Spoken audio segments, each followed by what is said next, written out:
We're very, very excited and honored and privileged to have George Strawbridge Jr. here. He's a household name in the racing industry, but he's mostly known for integrity, and we were very, very happy to honor him in 2012, not only for his public stance against horse slaughter, but because of his work to end race day drugs and performance-enhancing drugs in race horses. He is an eloquent speaker. I could go on, but I'm going to let you take the floor. He doesn't just talk the talk, he walks the walk, and he hates cheating trainers. So, ladies and gentlemen, George Strawbridge Jr.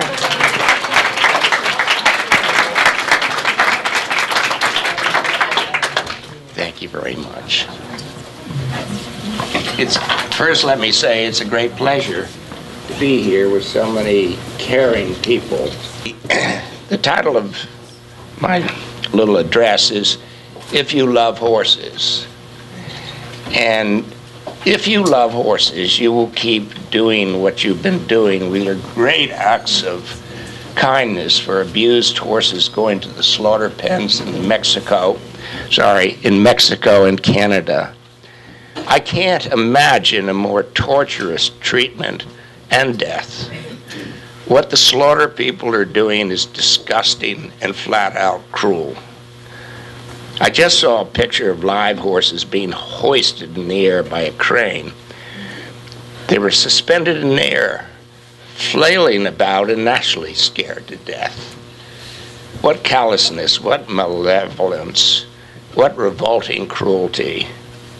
I recently had a call from one of your gallant representatives, Marlene Murray of the Race Fund, telling me that I had 2 homebreds. They were in a slaughter pen in Canada. Both were skin and bones. We rescued them, luckily, as well as 3 others. One has to ask, how did they get to the pens? These are horses that I have bred. And the answer is, down the line, they were subjected to people who did not love horses and only treated them as commodities. These people don't love horses. They certainly don't recognize them for being the noble animal which they are. They don't appreciate the giving nature of the horse, the sheer beauty and grace of the animal. Excuse me. The elegance of the dressage horse, the leaping ability of the open jumper, the courage of the eventer and the racehorse. In dressage, 3 years ago at the WEG Games, and WEG stands for World Equestrian Games in Lexington. It was the first time they'd been in the United States. There was unsurpassed demand for Tortillas, the talented dressage horse. Such demand because it was so graceful and so marvelous and so in harmony with the music that it was better than the Bolshoi Ballet. I mean, it was that exciting to see. The Grand Prix, my goodness, they soar over fences that are at least 5 feet and higher. And it is so graceful and exciting to see these animals in action. Eventing, it's a sport that requires enormous discipline, courage, and stamina. Jump racing, naturally, there's the Cheltenham Gold Cup and the Grand National. And again, it demonstrates the courage and skill of the horse. The Grand National, by the way, is the biggest betting race in the world. Extraordinary race. European flat horses have an enormous market to sell into in Europe and Asia. Would these same countries buy from the United States? The answer is no. Why? Because our horses race on drugs. What do we do with our older flat horses? Switch. Engineer. We need an engineer. Now you call him. Oh my. What do we do with our older flat horses? We drop them lower and lower in the claiming races, subjecting them to more and more drugs. 2.5 years ago, in an address to the Thoroughbred Club of America, I asked, what is our hope for the future? In a word, our hope for the future is change. We must change. This is all what I said. We can change, and the best news is we have started to change. Thank goodness for the Breeders' Cup changing to drug-free racing, I said. Thank goodness for the TOBA moving towards drug-free racing for their graded stakes. Well, we all know what happened.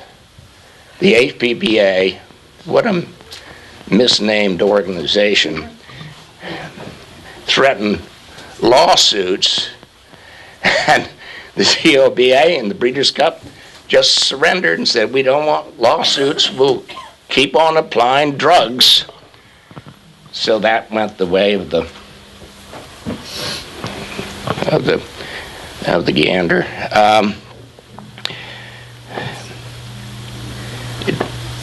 And they, so their purpose was for positive change, but there wasn't any.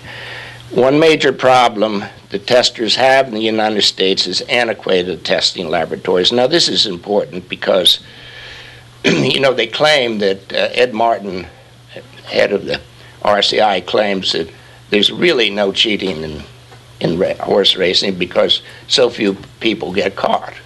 Well,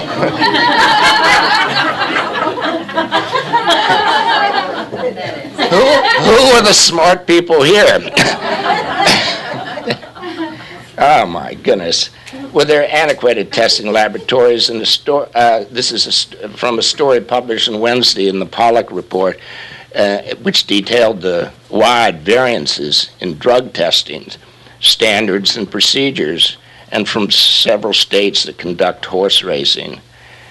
David Schweitzer, the head of the Kentucky KTOB, writes, the jurisdictions that are still testing in the 20th century are a disgrace to any semblance of integrity. There is no law obligating states to pony up for the most advanced post-race testing methods available. They often make decisions based on costs, which means that commissions and labs often have their hands tied by budgetary constraints.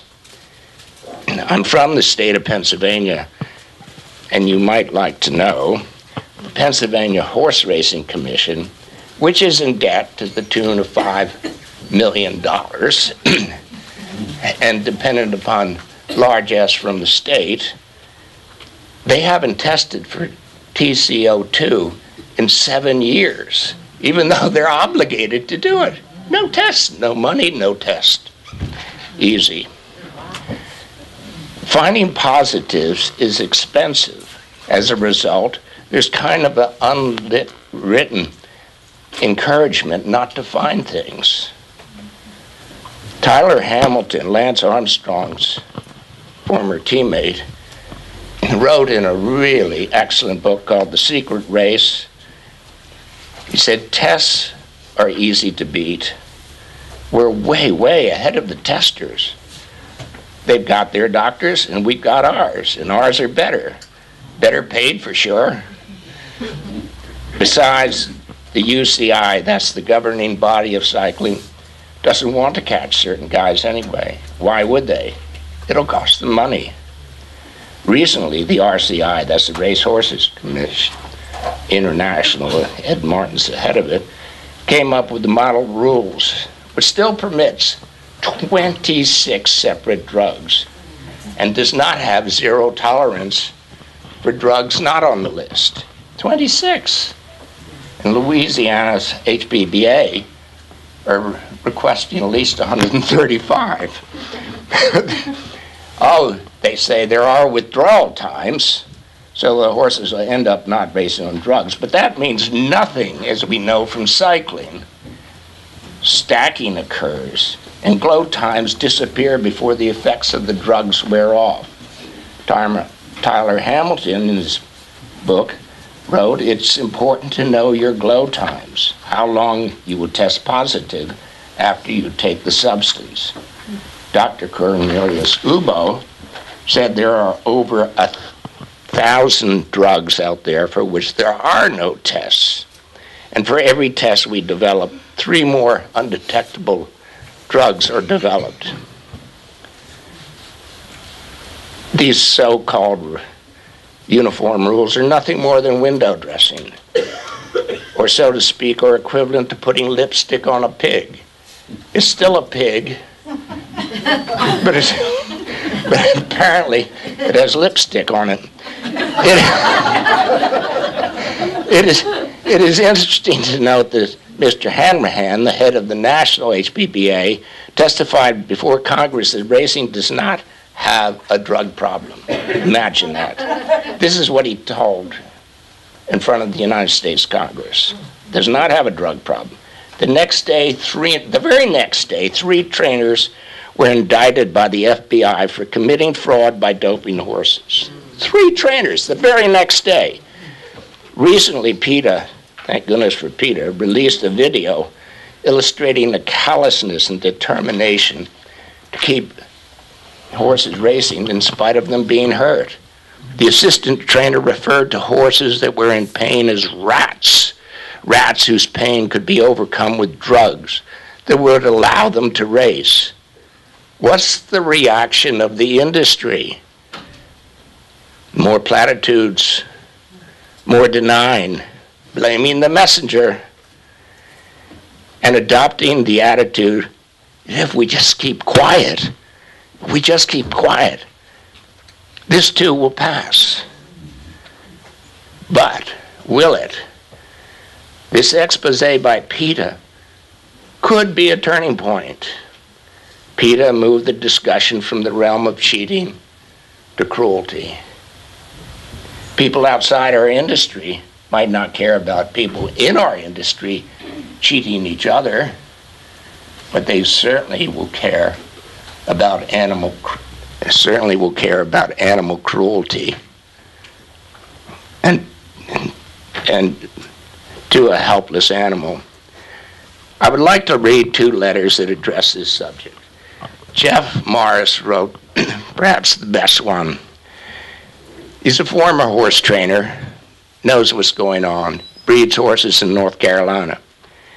He wrote, "What we primarily seem to have is greed, short-sightedness, and utter stupidity occupying racing's positions of leadership."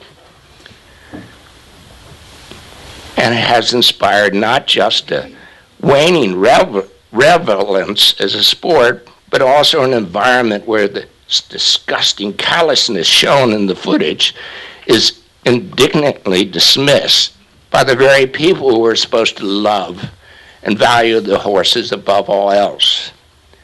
There is something dizzyingly wrong with this picture. Where is the outrage from within? Where is the revulsion on behalf of the horses themselves? Our sport is deathly ill, he writes. The environment we permitted to evolve is related to the safety and well-being of horses is unforgivable. Bill Finley, one of the very few turf riders to be angry at the treatment of the horses exposed in this video, wrote, "Racing's solution to every problem is to bury its head in the sand. The sport doesn't act. It's never proactive. It really never does much of anything when it comes to problem solving and tough decisions. It just hopes these tough decisions go away." The Peter Asmussen story is typical. All we got out of the sport was a bunch of toothless statements from the many toothless alphabet organizations that proliferate in a leaderless society. Again, no leaders. Real problem solving, forget about it, he wrote. Why does our industry give drugs to horses? The answer is simple, because drugs work. They improve performance. They kill pain. Again, Tyler Hamilton explained how he crossed over to the doping side For 1,000 days he was drug-free, but because he was falling further and further behind, he thought, why not? I won't get caught. If I don't cheat, I'll have to retire. I'll be fine because everybody else does it. A doctor on his team said, I think you perhaps have a chance to make the Tour de France team, but you have to be healthier. You have to take care of your body. You must make yourself healthier. Same thing the trainers say about therapeutic drugs. They're healthy for the horse. We knew we were breaking the law, but it felt more like we were being smart. When Tyler Hamilton returned home, he would deny that there was any doping in cycling. The charges were overblown. Only a few bad apples. And now they had been found out. He lied because telling the truth, in fact, would hurt too many people, he reasoned, and hurt the sport. Cyclists developed a code of silence. Cyclists had to use EPO. It's an increased oxygen carrying capacity because it became impossible for clean riders to compete with other riders using Edgar, the code name for EPO, because Edgar was too big an advantage. Besides, they were 99% certain they would not get caught. The best way to reduce glow time was to have a smart doctor who could find new ways of administering drugs. So they left your body quickly but still had the desired effect. One method was microdosing. The rewards were too big, he wrote. The punishments too mild. So the hunt for the next magical drug was too tempting. And besides that, there was no shame in cheating. It was just a matter of being smart. I see many parallels between cycling and horse racing in this country. First, we know drugs aid performance. Two, we feel we're being smart, justifying drugs as being therapeutic, making a horse healthier. Denying any doping, just a few bad apples, hence Martin and Hanrahan. And in racing, we've also developed a code of silence. The major difference, as you know, is that the cyclists have a choice. The horses do not. What does the outside world think? The French Gallup, which is the French governing racing body, stated the U.S. racing has become a cesspool of drugs. And the New York Times sums up racing situation when they say, you are fooling yourself if you think the whole world isn't aware of and repulsed by what nasty business you allow to go on inside your sport. Isn't that something? What nasty business you allow to go on inside your sport. Our attitude towards horses is the opposite from that of England.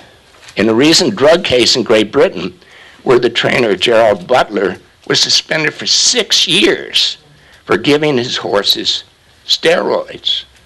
Wow. Dick Dutrow was giving Big Brown so many steroids, he thought he was a breeding horse already.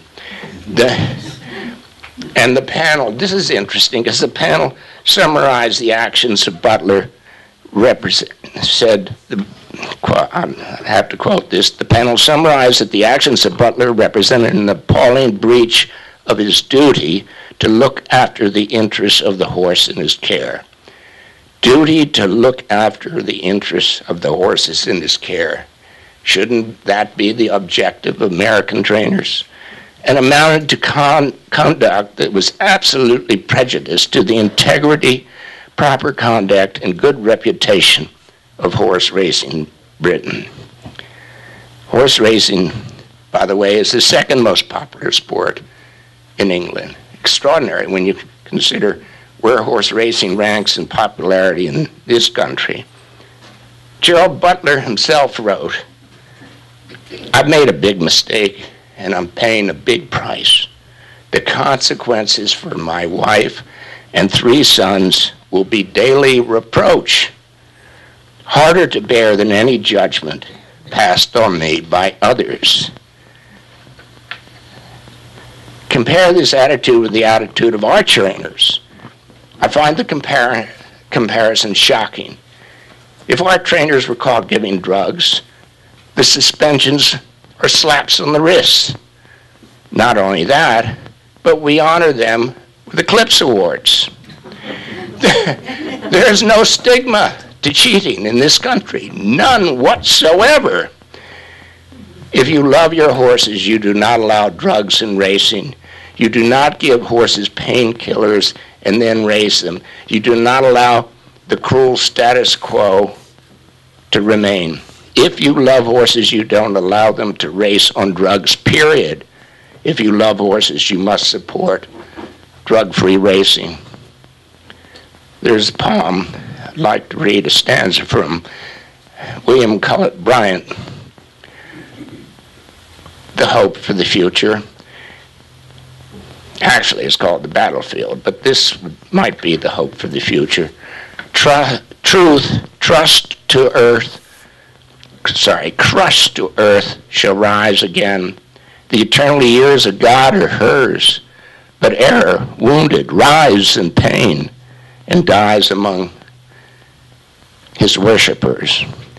For those of you notice the truth is given the feminine gender, whereas error is given the masculine gender.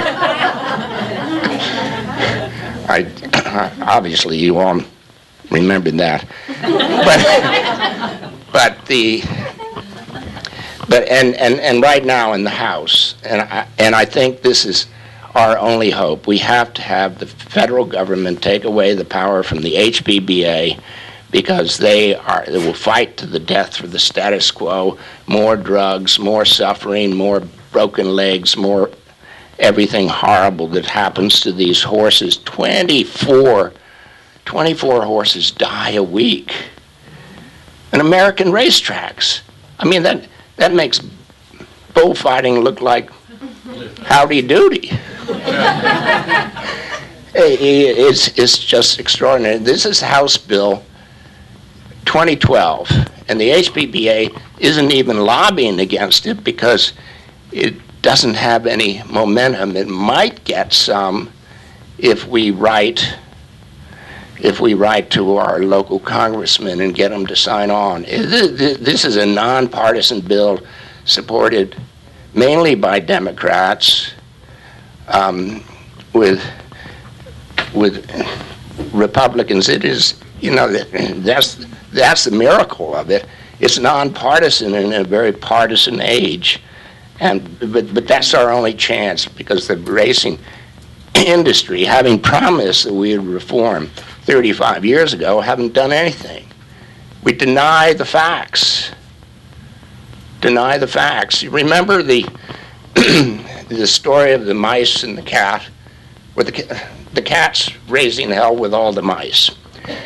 It's eating them, which is worse than raising hell. And so the mice decide we're going to have a meeting and try and solve our problem. Oh, they all had meetings and they discussed everything, and they said, we have a solution. Ah, great, wonderful, we all agreed on a solution. What's the solution? The solution is tie a bell on the cat. Oh, yay, hooray, wonderful, terrific, we're going to tie a bell on the cat. We have a problem. What's the problem? Who's going to tie the bell on the cat?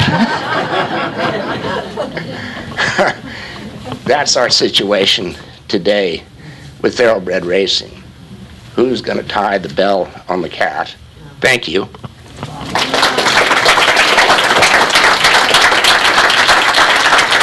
Thank you.